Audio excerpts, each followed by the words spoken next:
Lacan, nous et le réel, 50e séance. Vous écoutez? Oui, mais est-ce que vous y attrapez un petit quelque chose qui ressemble à du réel? Dans la difficile tâche de vous faire entendre ce soir, disons, quelque chose. On entend? On n'entend pas. Et comme ça, entend-on. Ça va? Aujourd'hui, je vais vous parler d'un film en guise d'illustration. Ce film, c'est Un héros d'Ashghar Farhadi. Alors, tout d'abord, j'ai un ami qui était jury au Festival de Cannes dernier, et ce film-là devait avoir la Palme d'Or. Mais pour des raisons politiques, le jury a décidé, sous l'influence du président et d'autres influences, de donner la palme à un autre film parce qu'il était fait par une femme. Et cet autre film est plus que médiocre, c'est-à-dire qu'on dirait un film d'école de cinéma. C'est comme une espèce de compilation de films de Cronenberg, une mauvaise lecture de David Lynch, quelque chose d'assez clinquant, mais sans aucun fond, sans aucun intérêt. Et Ashghar Farhadi donc s'est vu privé de la Palme d'Or pour des raisons politiques, et ce ne sont pas des raisons cinématographiques, c'est-à-dire ce ne sont pas des raisons artistiques. Mais lui s'est comporté de manière très digne, très noble dans la remise, etc. Donc voilà. Alors, depuis déjà de nombreuses années, le Festival de Cannes va récompenser. Alors, il y a différents festivals. Il y a par exemple la Mostra de Venise ou l'Ours de Berlin. C'est pas du même ordre, hein. Mais à Cannes, il y a une sorte de politically correct qui vient pour récompenser les films les plus en phase avec l'idéologie. C'est là où je dis qu'il y a de la politique. La politique, c'est l'idéologie.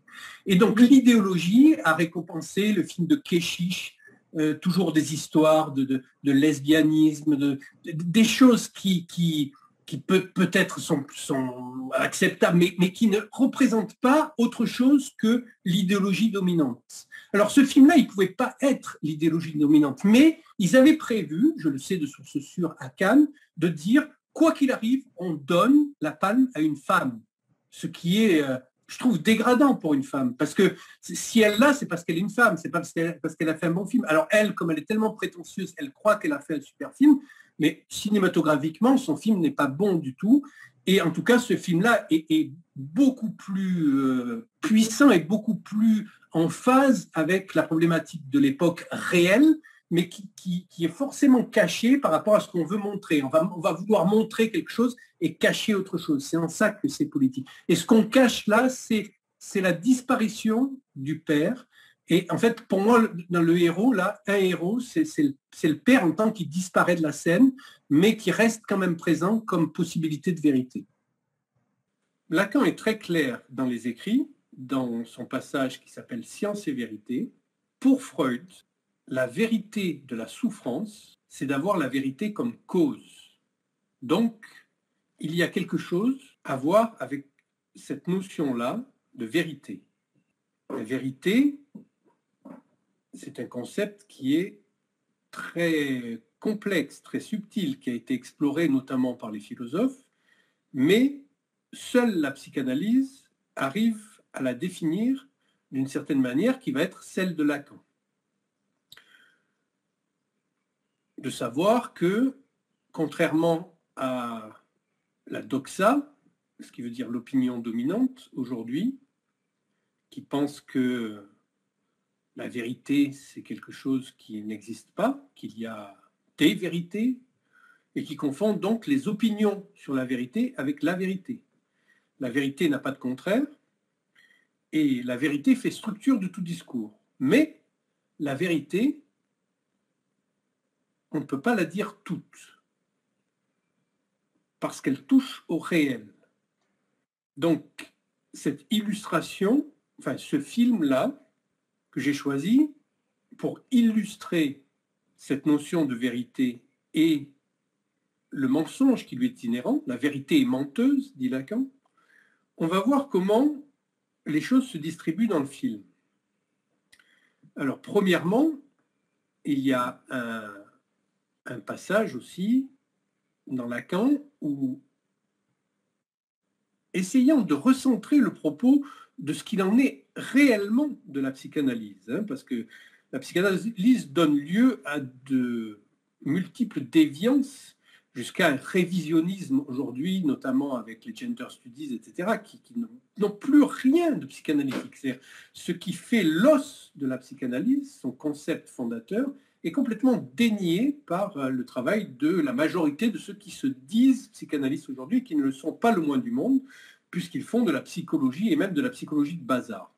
Donc, c'est cette notion de vérité-là. Et cette notion de vérité, Lacan dit que c'est une notion avec laquelle l'homme a le plus grand mal à faire, et d'ailleurs, elle paraît incongrue par rapport au registre humain, des échanges humains. Que vient faire la vérité là-dedans?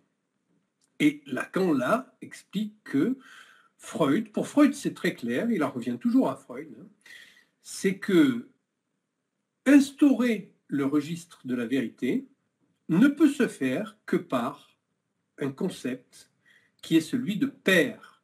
Cette notion-là essentielle de père dans la psychanalyse, hein, on l'a vu déjà plusieurs fois, puisque Freud vient répéter le geste christique, non pas de sauver le père, non pas de sauver les hommes, mais de sauver la place vide du père.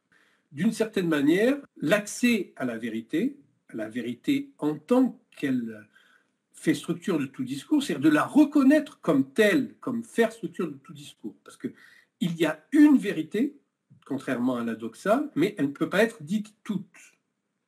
Elle peut être que mi-dite, dit Lacan. On l'a déjà vu plusieurs fois, ce n'est pas parce qu'il manque la moitié des mots. C'est parce qu'elle touche au réel. C'est une affaire de structure.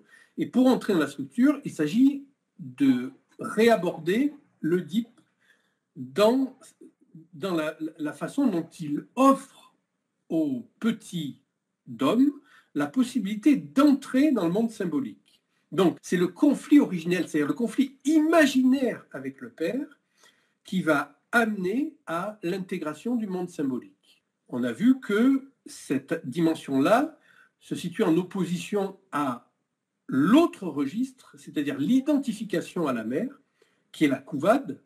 La couvade, c'est une mise en scène symbolique d'identification à la mère qui ancre du côté de l'imaginaire et empêche l'accès au symbolique. Il y a une différence entre la symbolique et le symbolique, qui est l'ordre symbolique.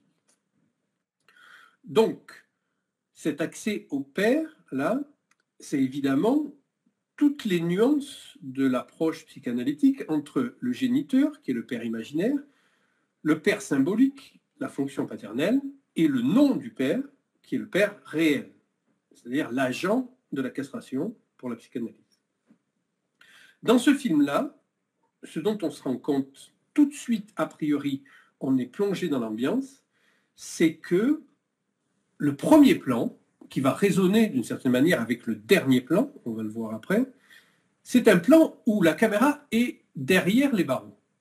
Et puis, il y a une forme de cellule ouverte, un homme qui attend dans une administration, assis sur un siège, et puis il attend quelqu'un qui est derrière un guichet. Et on va voir que sur le plan suivant, bon, il est appelé, donc il s'appelle Brahim Soltani, je crois. On l'appelle, et puis on comprend sur le plan d'après qu'il sort de prison.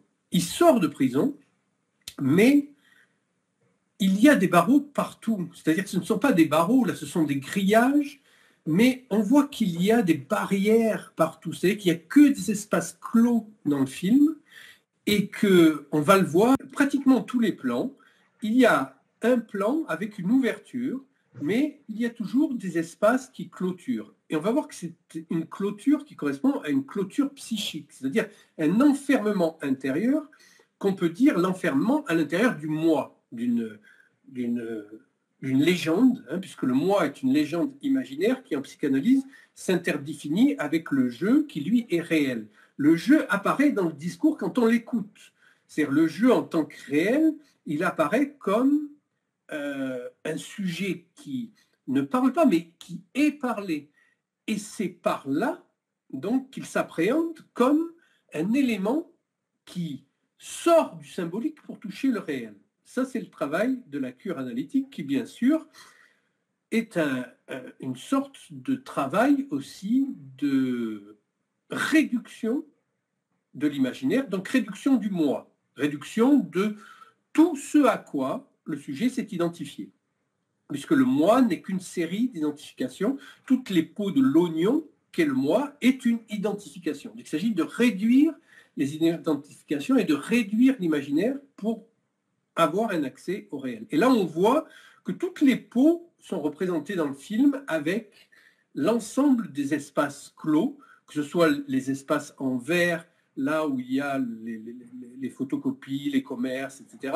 Mais aussi, dès qu'il arrive, donc, il rate le bus. Donc, on voit qu'il lui fait signe, etc. Il ne peut pas rentrer dans cet espace, qui est un espace symbolique du transport en commun. Il y a quelque chose qui est de l'ordre d'une isolation. Donc, il se retrouve dans un taxi. Ce taxi l'amène. Il est obligé de passer. On le voit derrière des grillages, puis on le voit passer une petite barrière. On le voit qui enjambe ça. Et ensuite, il monte des échafaudages. Les échafaudages aussi représentent des barreaux. Et on le voit monter péniblement tout un escalier extrêmement haut. Et là, sans vouloir parler de technique cinématographique, mais quand même quelque chose qui a à voir avec la narration dans les rêves, Farhadi s'attarde sur la montée. C'est-à-dire, il ne vous fait pas grâce, il me pose un pied sur l'escalier et il se retrouve en haut. Non, c'est un cheminement. C'est pénible. Il y a du temps, il y a une temporalité spéciale. On n'est pas là pour faire un montage publicitaire où toutes les choses se collent les unes après les autres, etc. Non, il y a quelque chose de l'ordre d'une temporalité, déjà, qui est à l'œuvre. Et on a déjà vu que le temps, c'est quelque chose de l'ordre du réel, justement, puisqu'on va avoir affaire à beaucoup d'imaginaire, là, dans ce film. Et c'est, on l'apprend, le tombeau de Xerxès, c'est-à-dire vraiment le mythe persan par excellence. Xerxès, vous savez, c'était le chef guerrier des Perses de l'époque athénienne, du conflit avec Sparte notamment et Athènes aussi. Et donc, il arrive là, essoufflé, et puis il rencontre son beau-frère, et à partir de là, l'histoire commence. C'est-à-dire l'histoire de l'écart qu'il y a entre ce qu'il dit, ce que les personnages disent, et ce qu'ils font réellement. On peut dire que le réel se situe dans cet écart-là, parce que ce personnage a l'air très sympathique, et puis humble aussi, hein, d'où le titre de ce séminaire. Au lieu de l'appeler un héros, on rajoute un bleu, donc ça fait humble héros, puisque c'est ça au fond. Hein. Ce sont des gens qui sont en deçà de la possibilité de questionner la vérité en tant qu'elle est impossible à dire toutes, mais que malgré tout, elle les conduit là dans une narration qui, au fur et à mesure, dérape, puisqu'on voit qu'il essaye quand même de dire la vérité, mais ensuite, comme cette vérité ne peut pas passer, logiquement, il va mettre en scène un certain mensonge, notamment pour l'administration, là où on doit lui donner un emploi, et de mensonge en mensonge, bien sûr, la vérité dérape toujours et devient de plus en plus inaccessible, jusqu'à ce qu'elle revienne sous un effet de réel, cette fois. On peut penser, je ne suis pas sûr de ça, hein, mais on peut penser que, étant iranien, Asghar Farhadi, il ne peut pas ne pas connaître, donc je me demande s'il ne fait pas une réponse à une phrase célèbre du cinéaste iranien le plus réputé, c'est-à-dire Abbas Kiarostami, qui dit « Je suis le héros d'une histoire dans laquelle il n'y a ni histoire ni héros ». Ça, c'est pour définir un peu l'héroïsme au cinéma, et puis aussi le fait que nous sommes tous les héros de notre propre histoire dans laquelle il n'y a ni histoire ni héros. Donc, on est absolument proche, là, dans ces registres du cinéma et de l'inconscient, de ce qui se passe dans le rêve. C'est pour ça qu'un film, il est à interpréter comme un rêve. Hein. Alors, je vous rappelle qu'on est parti sur la dimension suivante, que la vérité de la souffrance, hein, c'est-à-dire la souffrance en tant que telle, avait toujours la vérité comme cause. Donc, ça veut dire qu'il y a quelque chose de l'ordre du symbolique, toujours dans la souffrance. Quand on dit, par exemple, une souffrance physique plutôt que mentale, etc., on passe à côté de quelque chose qui est que la vérité, du moment que c'est un mot, elle engage toujours quelque chose de l'ordre du symbolique. Et donc, cette vérité qui est en souffrance, on a vu que c'est un peu comme une lettre qui est en souffrance, c'est-à-dire qu'elle ne parvient pas à son destinataire, elle reste perdue sur le chemin. Donc, là où elle est à sa destination, comme dit Lacan, mais elle ne parvient pas forcément à son destinataire, qui est le sujet. Hein. Et donc, Lacan pose la question, comment et par quelle voie, par quelle entrée, la dimension de la vérité, qui est apparemment quelque chose d'assez complexe et pas si évident que ça à intégrer dans la vie de l'homme, comment s'infiltre-t-elle dans la vie de l'homme? Et il trouve la réponse chez Freud, bien sûr. Il dit c'est par l'intermédiaire de quelque chose qui est l'essence, la signification derrière l'idée de père. Donc, vous avez vu ce film, donc ça commence par un personnage qui est a priori assez sympathique. Il est poli, il est gentil, il sort de prison. C'est bizarre quand même, hein, qu'un type qui soit comme ça, aussi gentil, aussi poli, sorte de prison.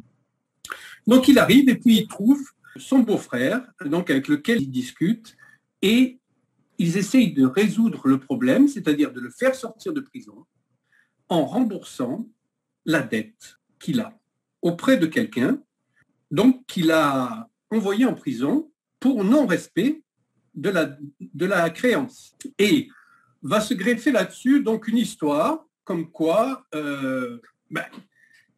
il aurait déjà la possibilité de payer une grande partie de la dette, mais on se demande d'où vient cet argent. En fait, il s'agit d'or qui a été trouvé dans un sac, et ce n'est pas lui qui l'a trouvé, c'est sa promise, c'est-à-dire la femme avec laquelle qu'il fréquente maintenant, avec laquelle il voudrait se marier.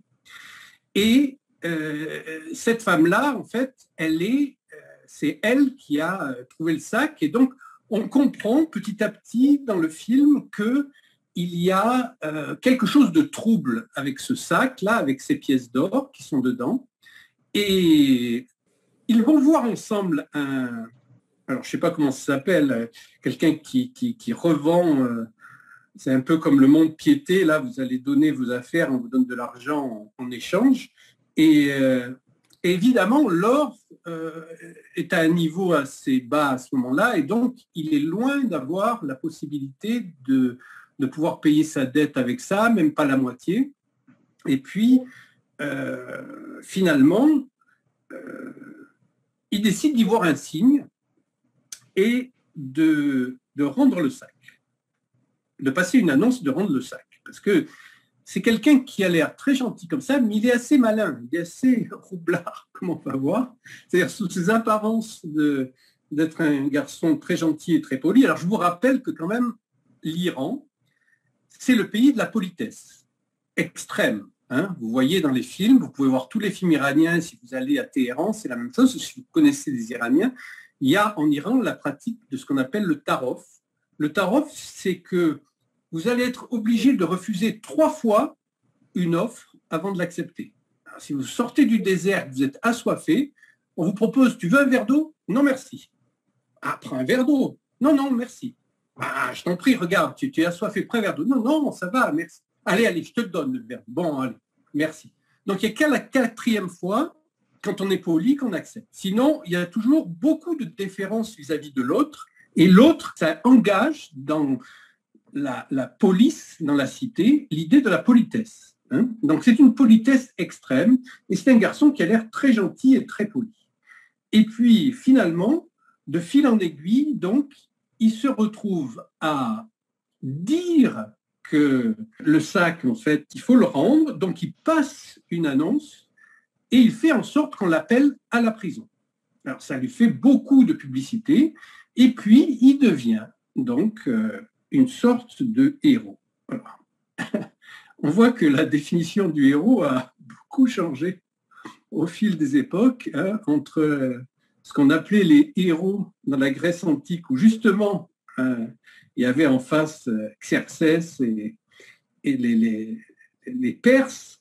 Ben, ça a beaucoup chuté, puisque là, ça devient donc rien que le fait qu'il veuille rendre un sac à son propriétaire fait de lui une sorte de héros médiatique et de héros des réseaux sociaux. Ça, c'est très intéressant de voir, hein, parce que à un moment, donc, va apparaître une figure qui détonne dans le paysage. C'est ce monsieur-là avec une barbe extrêmement fournie, un air un peu ombrageux, et qui dit mais enfin, ça n'a rien d'héroïque de rendre quelque chose qui appartient à quelqu'un. Qu'est-ce que c'est que toutes ces histoires-là? Qu'est-ce que ça veut dire, etc. Et donc, dans un premier temps, on peut dire que ce monsieur qui arrive, il incarne un peu la voix de la conscience, comme dans les tragédies grecques, où le chœur, le chorus, était censé prendre en charge l'insu du discours, ce qui ne se disait pas. Donc, lui, il vient apporter le contrepoint. Et dans n'importe quel film, disons, américain, la mode, c'est les super-héros, etc., qui ont des super-pouvoirs, etc. Et on voit que là, dans ce cinéma-là, on est très loin de ces notions-là. On est au contraire dans le héros du quotidien, qui n'en est pas un, puisqu'il n'y a pas de héros, comme on l'a vu au début, c'est-à-dire une histoire dont je suis le héros, mais il n'y a ni histoire ni héros. Et petit à petit, par la magie du filmage, de la manière de raconter l'histoire, eh bien, on se rend compte que celui qui représentait le cœur, petit à petit, va incarner la fonction paternelle. C'est-à-dire, c'est lui qui dit la vérité. Et la vérité passe par lui. C'est le seul qui dit qu'on ne peut pas être un héros juste parce qu'on fait un acte comme ça. Alors après, il est faillible, etc. Ce n'est pas l'incarnation du père. Il montre qu'il est faillible. Parce qu'à un moment, il dit, il fait ça pour récupérer ma fille, alors que l'autre est avec. Donc, ce n'est pas le fait d'être parfait, d'être le père en tant que le grand autre absolu. Non, il incarne une position et aussi la faille inhérente à cette position. Et lui, il arrive, il dit, on ne peut pas être un héros juste parce qu'on rend quelque chose à quelqu'un qui l'a perdu. Ce n'est pas ça un héros. Dans n'importe quelle acception, ça ne peut jamais être un héros. Alors, je vous ai dit la dernière fois que l'Oedipe que Lacan n'a jamais quitté, comme Freud, hein, aujourd'hui avec toutes ces histoires de genre, etc., c'est absolument à l'opposé de l'éthique de la psychanalyse. L'éthique de la psychanalyse, c'est que ça se met en place avec l'Oedipe, et Lacan n'a jamais renié ça, tout comme Freud.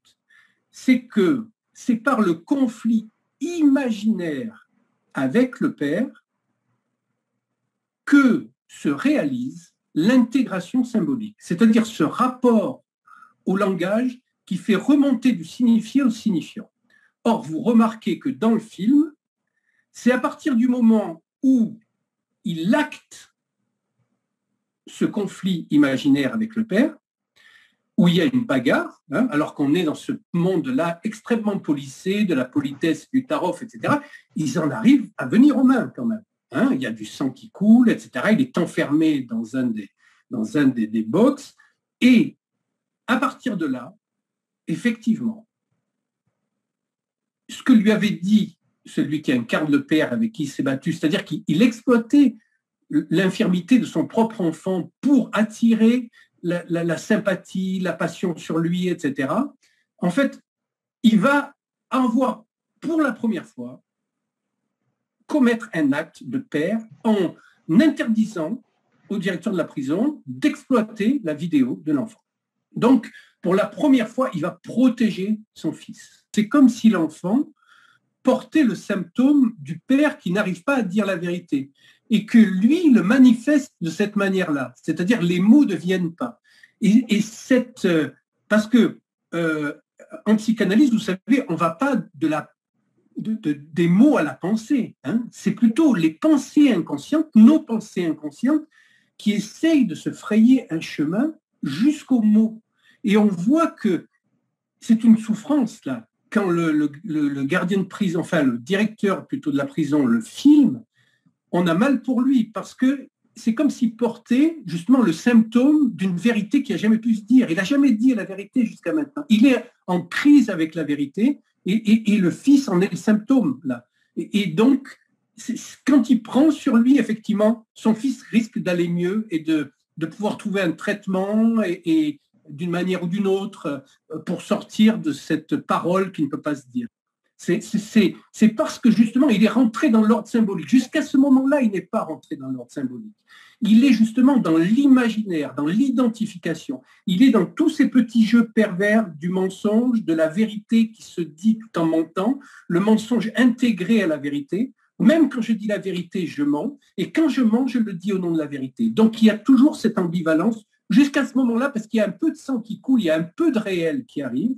Et c'est un conflit imaginaire, parce que jusque-là, il était dans une relation où en fait, il essayait de lui faire pitié, de le soudoyer, de lui dire « je vais te payer comme ci, comme ça », etc., tout en restant très gentil et très poli, tout en étant fort avec les faibles et faible avec les forts, c'est-à-dire la dimension imaginaire de ceux qui ne sont pas des hommes, c'est-à-dire ceux qui ne passent pas ce cap symbolique-là, de la confrontation imaginaire avec le père qui le fait rentrer dans l'ordre symbolique. Alors, il n'est pas sauvé pour autant, parce qu'il est pris dans une telle dynamique, c'est très long, hein, c'est comme une cure, hein, quand on commence à entrer là-dedans, c'est pas qu'on veut faire durer, mais c'est le temps de l'inconscient. Il y a tellement de choses qui se sont engrammées du point de vue de signifiant qu'il s'agit de désamorcer, désarticuler tout ce qu'on a armé pour que ça nous saute à la figure à un moment, parce que justement, on est en délicatesse avec la vérité.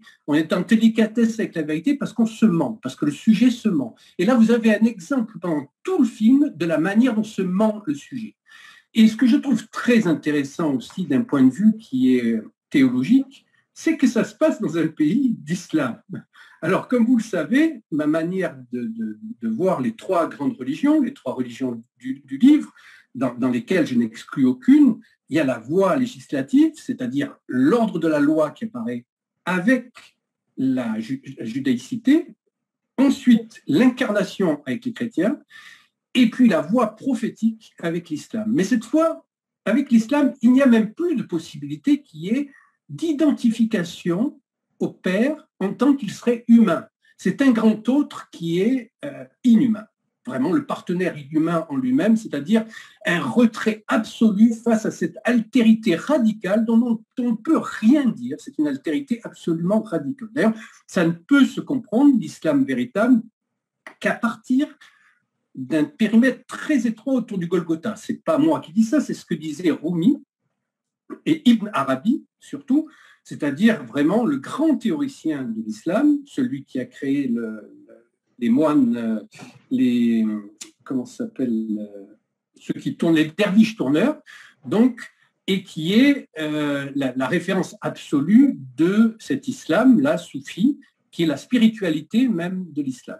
Donc, on voit que là, on a une mise en scène quand même extrêmement importante pour l'époque dans laquelle on vit, où un héros qui n'en est pas un se retrouve confronté dans son rapport à la vérité, à cette notion de père dans une religion où le Dieu lui-même n'est même plus père. C'est-à-dire que c'est une pure altérité. Et on peut dire que dans ce film, le véritable héros, c'est le père. En tant que, comme dans la théorie lacanienne, le père, c'est celui qui se met en retrait dans tous les magistères. Et donc, bien qu'ils disent la vérité, que ce soit le seul qui dise la vérité, parce que chacun va s'arranger avec la vérité, y compris l'organisation caritative, etc. Tout le monde va essayer de s'arranger avec la vérité pour faire quelque chose d'ordre social, c'est-à-dire une morale, et lui il ne rentre pas là-dedans et il sort progressivement parce qu'il est en retrait sur tous les magistères, comme l'est le véritable père, qui est d'abord le géniteur, mais ce n'est pas le géniteur, le père. Hein. La fonction paternelle, c'est ce qu'il incarne en tant que loi, c'est-à-dire capable de dire non et d'être autre chose que la mère. Mais ce n'est même pas encore le père réel, parce que là, on a une petite approche du père réel avec ce retrait absolu et radical d'une altérité sans incarnation, où il n'y a plus d'incarnation. Mais il aura fallu qu'il y ait une incarnation au futur antérieur préalable. Donc, on a dans ce déroulé de film, avec tout ce qui tourne autour, la manière dont, comme je vous l'avais dit il y a 2 ou 3 séminaires, par rapport au transfert, un discours apparent qui prend en charge un discours masqué qui est derrière. Et donc, il faut regarder toujours l'arrière-plan de ce qui se passe. Et là, vous avez la scène finale qui est admirable parce que c'est une caméra fixe. Donc, entre-temps, il y a eu cet épisode, etc. Il semble qu'il ait changé quelque chose dans sa vie.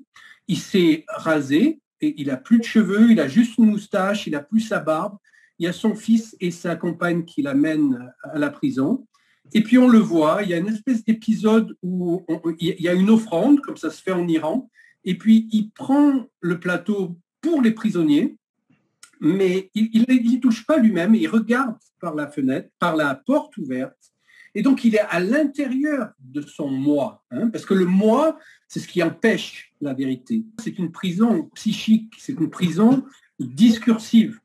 Et effectivement, il est pris dans un discours où la vérité est toujours noyée, d'une certaine manière, jusqu'à ce qu'elle se fasse jour. Et on ne peut plus, là, il ne peut plus. Et ça résonne avec le plan final, avec cette lumière. On est dans l'obscurité, c'est un plan fixe, c'est le plan le plus facile à faire, a priori, mais c'est là où il faut le plus de talent. C'est comme les pas de danse, c'est pas de bouger les bras dans tous les sens. C'est vraiment être parfaitement dans le rythme et dans le ton. Et là, c'est un plan très simple, c'est un plan fixe. Il y a juste un enfermement et une ouverture vers la lumière. Et il voit ce qu'il a loupé au début, c'est-à-dire ce bus-là qui signifie le collectif, d'être avec les autres. Le bus est un transport en commun, on est ensemble. Je vous rappelle que le souci de Freud, c'est aime ton prochain comme toi-même, c'est-à-dire qu'on doit être avec les autres, mais ce n'est pas les petits autres, ils doivent être médiés par le grand autre, parce que sinon c'est impossible. On ne peut pas aimer un petit autre comme ça, parce que sinon, ce n'est que moi-même que j'aime à travers l'autre. Donc c'est toujours de l'énamoration, c'est toujours faux, c'est toujours je l'aime tant que je le fais rentrer dans la fenêtre de mon fantasme. Dès qu'il sort de la fenêtre de mon fantasme, je le hais, je le déteste, etc. Donc pour passer à un amour qui soit au-delà, justement, de cet éros ou même de cette philia, il y a l'agapé, cet amour-là qu'il voit avec ces personnages à la fin qui vont entrer dans le bus, dans la lumière, et comme une promesse, c'est possible qu'il arrive à se rédempter, mais pour ça, il aurait dû changer quelque chose de radical dans sa vie, changer son rapport à la vérité, tout simplement parce qu'il y a une figure paternelle qui est intervenue. Et cette figure paternelle, donc, on apprend que c'est son beau-frère.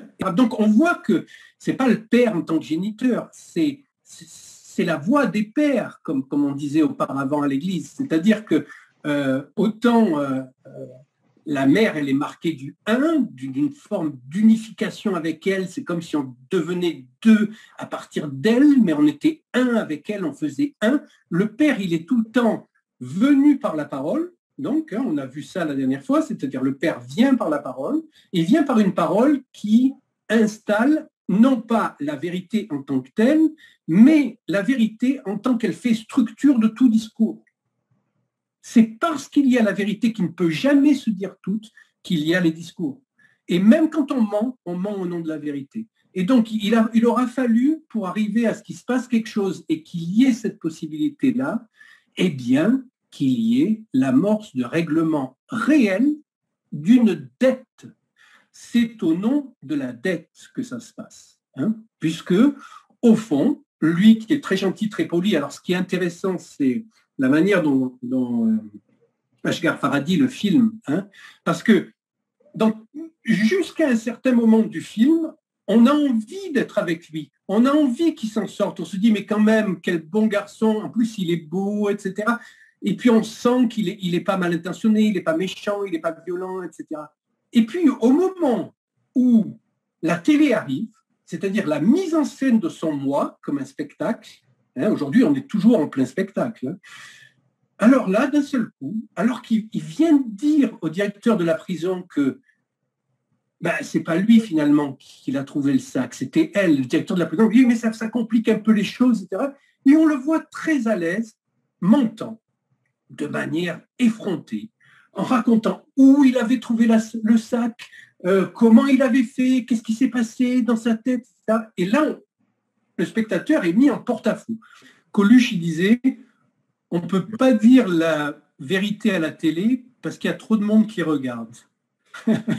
Et là, on voit qu'à partir du moment où il est filmé, il y a une sorte de dédoublement et c'est plus tellement de se voir lui-même, c'est de se mettre en scène en s'identifiant à l'autre qui le regarde. Donc c'est dans ce dédoublement-là qu'il y a la falsification de la vérité, qui se dédouble, qui se duplique et qui fait qu'elle devient indiscernable du mensonge. C'est-à-dire, il ne peut même plus savoir, lui, s'il ment ou pas, parce que comme il a dit la vérité à celui de la prison et qui dit ça après, il me dit, mais c'est parce que toi, de la prison, tu m'as dit, tu ne veux pas dire ça, etc. Donc, il est coincé. Il est coincé et on voit le piège du discours, le piège de la vérité et à quel point c'est difficile de sortir de là. Et encore plus, c'est impossible quand il y a un dédoublement. Comme tu dis, quand il y a une médiatisation, là, c'est comme un jeu de miroir à l'infini et c'est impossible de retrouver le film. Lui se perd là-dedans à partir du moment et tout le monde essaye de récupérer parce que c'est une forme de, comme c'est une économie, c'est de la comptabilité en fait. Tout doit être récupéré, y compris quand finalement il laisse l'argent qu'il a récupéré à cette femme dont le mari risque d'être tué, etc. Il faut qu'il le récupère d'une certaine manière. Donc, il faut qu'on médiatise que c'est lui qui a fait ça. Il y a toujours une récupération narcissique. C'est un discours sans perte, en fait. Il n'y a plus de perte parce qu'il n'y a pas de père. J'ai fait un truc bien, ça mérite qu'on en parle. On voit que ce qui se passe dans le film, c'est que la parole va toujours être pervertie par la récupération dans l'intention de mettre en place ou de sauvegarder une réputation par rapport aux réseaux sociaux. Donc, ils sont là en train de se demander oui, mais est-ce que la vidéo est sortie? On va y avoir une très mauvaise image, donc on envoie une contre-vidéo pour récupérer de l'image. Même l'association caritative, etc., fait partie intégrante de ce mensonge-là, puisqu'il faut bien qu'il y ait des gens déshérités, pauvres et malheureux pour que ces associations-là puissent avoir une raison d'être. C'est exactement comme les mouvements antiracistes. Ils ont tout intérêt à ce que le racisme soit toujours monté en épingle, puisque ça leur donne une raison d'être. C'est du racisme au second degré. On voit bien que c'est le piège, là. C'est le piège de ce rapport à l'autre qui n'a pas été amené jusqu'à son altérité radicale. Donc, tant qu'on n'est pas dans ce rapport à l'autre avec un grand A, on est sans arrêt dans un effet spéculaire avec l'autre avec un petit a. C'est impossible autrement. C'est ce qu'instaure la psychanalyse, c'est-à-dire qu'on n'est pas dans le 2, mais dans la psychanalyse, on est toujours dans le 3. Il faut toujours qu'il y ait un grand autre. Sinon, ça ne marche pas. Et ça, c'est tout le travail de Freud et de Lacan. Donc Freud, lui, il vient avec son totem et tabou et après son Moïse, réinstaurer l'autre avec un grand A, avec la place vide de Dieu. Même s'il dit que Dieu n'existe pas et que lui croit que Dieu n'existe pas, il n'empêche qu'il sauve cette place vide comme tiercité, c'est-à-dire il y a un élément tiers qu'on retrouvera dans la symbolique imaginaire, symbolique et réelle. C'est toujours 3, parce que le 3 et le 1 sont absolument indissociables l'un de l'autre. Et que le proverbe « jamais 2 sans 3 », ça dit bien ce que ça veut dire. C'est pas j'ai eu 2 emmerdes, je vais en avoir 3. C'est clair, c'est impossible de considérer le 1 s'il n'y a pas 3. Donc la structure ternaire, trinitaire, elle est toujours un a priori, et elle est ce que réintroduit la psychanalyse et qui est gommée dans la société. Alors encore plus depuis les années 70, puisque ça ne fait que croître l'élimination de la fonction paternelle, l'élimination du père, et puis la flambée de la technologie qui repose sur un monde bidimensionnel de 1 et de 0 va faire qu'on est toujours ramené du 3 au 2. Donc la faillite, par exemple, de la crise covidiste, là, la faillite absolue des gouvernements qui sont conseillés et dirigés par des crétins qui croient qu'il est possible de résoudre un problème réel, c'est-à-dire qui se pose en 3 dimensions, avec 2 dimensions. Hein. Je vous rappelle quand même que le PDG de Moderna a dit, très fier de lui, mais prenant comme il le faut, bien sûr, un air de fausse modestie. Hein. Fausse modestie, c'est presque un pléonasme. La modestie, c'est toujours faux. Donc, qui dit, nous avons réussi à pirater le logiciel des vivants. Tout ça parce qu'ils ont réussi à, justement, intégrer des nanoparticules dans l'organisme humain. Mais l'être humain, comme le monde dans lequel on vit, est régi par ces 3 dimensions-là. De le réduire à 2 dimensions, c'est voué à un échec certain et à une catastrophe. Donc, ce qui se passe dans le film, c'est qu'on nous montre que dans un pays, un régime même, qui est gouverné, soi-disant, par une forme de théocratie, l'Iran, depuis la révolution de Khomeini, qui a renversé le Shah d'Iran, est une forme de théocratie. Donc, vous voyez qu'on en fait appel à Dieu tout le temps, mais on fait appel à Dieu en Iran comme Schreiber fait appel à Dieu. C'est-à-dire, il en fait un petit autre. Ils en font un petit autre. C'est-à-dire, tant qu'ils croient qu'ils peuvent ruser avec ce Dieu-là, parce qu'ils en font quelque chose qui va soit les soutenir, soit les effrayer, etc., mais qu'il n'y a jamais cette dimension de l'altérité radicale que représente le grand temps en psychanalyse, eh bien, nous sommes réduits à un monde bidimensionnel qui est un monde décrit par Hobbes comme l'homme est un loup pour l'homme. Aujourd'hui, on dirait l'homme est un mouton pour l'homme. Mais c'est du même ordre, ça veut dire la même chose, c'est-à-dire qu'il y a toujours une relation spéculaire et il y a toujours quelque chose qui est lié à cette parole. Parce que la parole elle-même, elle n'est pas sans induire, puisqu'elle induit forcément le monde de la feinte. Donc, ce qui définit les êtres humains, l'être humain, comme dit Lacan, pour jouer sur une équivoque signifiante, c'est que les animaux peuvent feindre. Ils peuvent faire semblant d'attaquer d'un côté pour vous coincer de l'autre. Mais ils ne peuvent pas feindre de feindre. Ça, c'est propre à l'être humain. Et donc, cette feinte-là, qui est incluse dans la parole, veut dire que l'autre est susceptible de me tromper. L'autre, au début, sans précision, ça va être un petit tas. Si je le réduis à celui qui va me tromper, ou aujourd'hui, celui qui risque de me contaminer, c'est que je n'ai aucun accès au grand autre. La psychanalyse, c'est ce qui ménage un accès au grand autre. Parce qu'il y a dans le grand autre quelque chose qui ne trompe pas.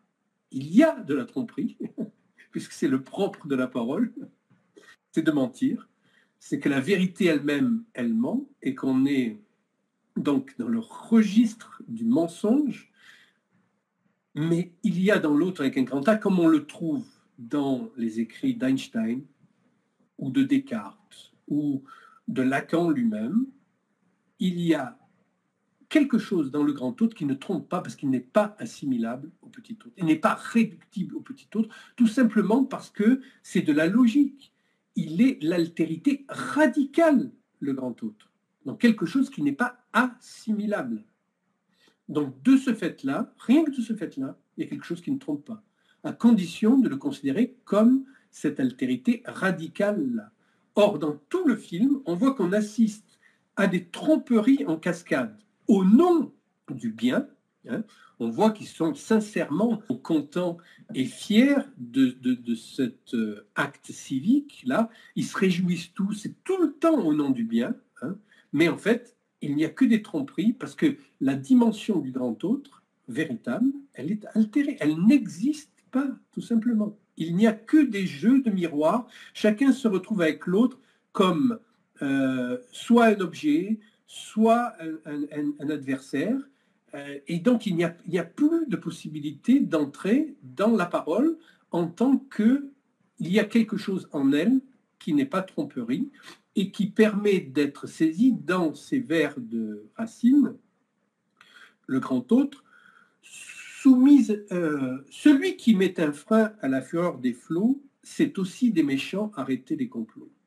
Soumise avec respect à la volonté sainte, je crains Dieu, cher Abner, et n'ai point d'autre crainte.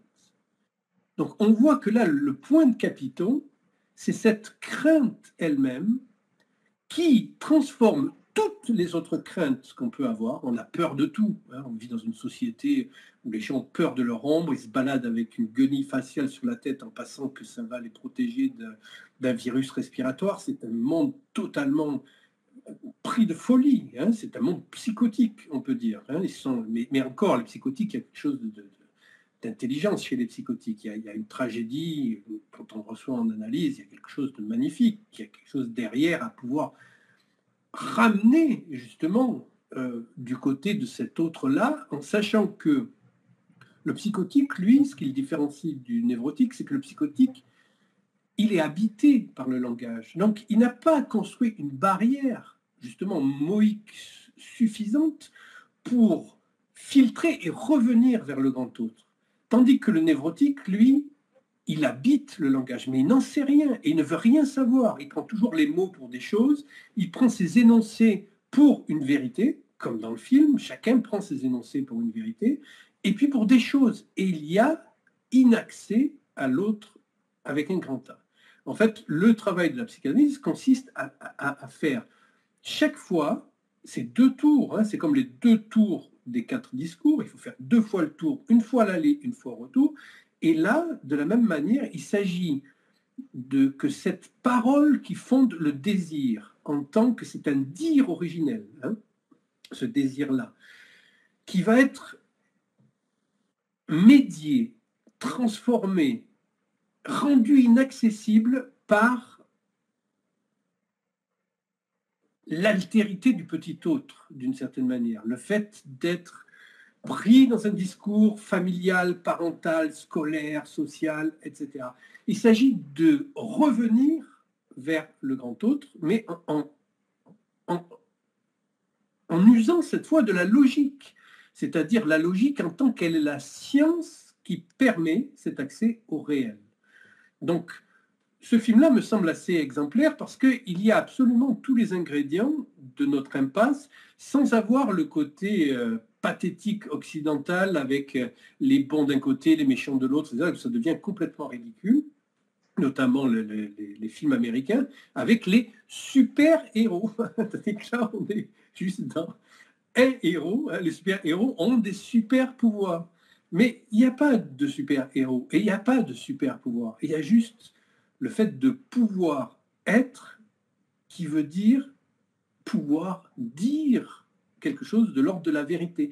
Ne pas aller juste dans une vie qui est consacrée exclusivement à la jouissance, donc au moi, aux identifications, à vouloir tout le temps être dans quelque chose, mais il y a une possibilité pour le sujet d'accéder à une altérité radicale qui permet de médier nos rapports avec le petit autre. Donc, à partir de là, ce n'est pas qu'il n'y a plus de mensonge, ça veut dire que la part du mensonge ne prend plus la prédominance. Il n'y a plus de prédominance, il y a quand même une tension tout le temps ouverte sur la vérité qui passe à travers le discours. Et tout le travail de la psychanalyse, c'est ça. Donc, c'est vrai que quand Zizek dit que le psychotique, c'est celui qui fait de l'autre, qui fait exister le grand autre, non seulement là, on peut dire que il n'est pas compris, mais c'est pas seulement une petite erreur, c'est toute la psychanalyse qui repose là-dessus. Toute la psychanalyse repose sur le fait de réintroduire la 3e dimension. Cette 3e dimension, elle est donnée par le grand autre en tant qu'altérité radicale qui nous permet justement d'avoir des relations médiées avec les petits autres. Sinon, c'est la guerre de tous contre tous. C'est ce qui se passe maintenant. C'est l'espèce de chaos dans lequel on est parce qu'il n'y a plus de 3e dimension, parce que nous sommes gouvernés par une idéologie qui fonctionne de manière bidimensionnelle. Les McKinsey, les Moderna, les Pfizer, la finance, l'informatique, tout fonctionne sur un monde où il n'y a plus de 3e dimension. Et donc, ce qui est évacué là, c'est tout simplement le réel. Mais le réel, c'est inévacuable. Il revient toujours. Il revient aux dépens du sujet. Hein. Comme là, on voit la vérité, il essaye de faire avec, avec sa petite vérité en disant « Ouais, mais j'ai pas menti, j'ai dit que c'était pas moi qui avais trouvé le sac, mais je vous l'avais dit, mais vous m'avez dit ça, etc. » Mais finalement, chacun se retrouve dans son rapport à la vérité à subir les assauts du réel. C'est-à-dire qu'il se retrouve lui-même à retourner dans la prison.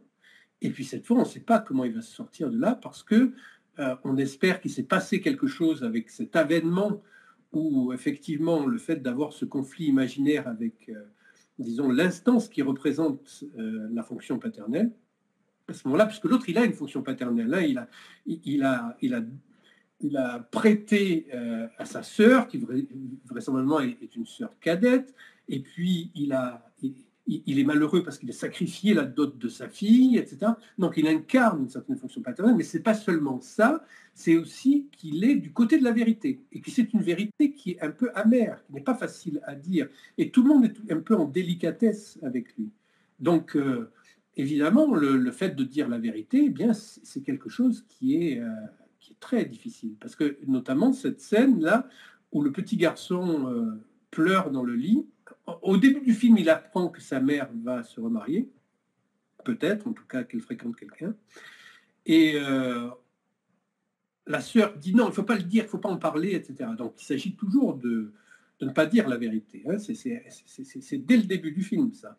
Et là, quand il demande à son père si effectivement il va se remarier avec cette femme-là, le père a la faiblesse de dire à ce moment-là, si toi tu le veux. Donc il met une responsabilité sur les épaules d'un enfant qui n'a pas du tout à prendre cette responsabilité, qui va glisser vers une culpabilité, puisqu'il ne peut pas répondre de son père. Là, c'est le père qui devra assumer et dire, oui, s'il compte le faire, j'ai choisi cette femme, je vais me marier avec, et tu verras, il y a une place pour toi, parce que tu es mon fils, etc. Au lieu de ça, il joue l'espèce de motus d'apaisement faux, une espèce de compromission avec la vérité. Si toi tu le décides, alors évidemment les pleurs de l'enfant redoublent. Et là, on voit bien qu'il y a toujours ce problème de la vérité. Même quand la vérité, elle paraît ne pas être difficile à dire, il suffit de dire la vérité, eh bien, on s'aperçoit que on est toujours tenté de la travestir, de la transformer, de dire un mensonge plutôt que la vérité.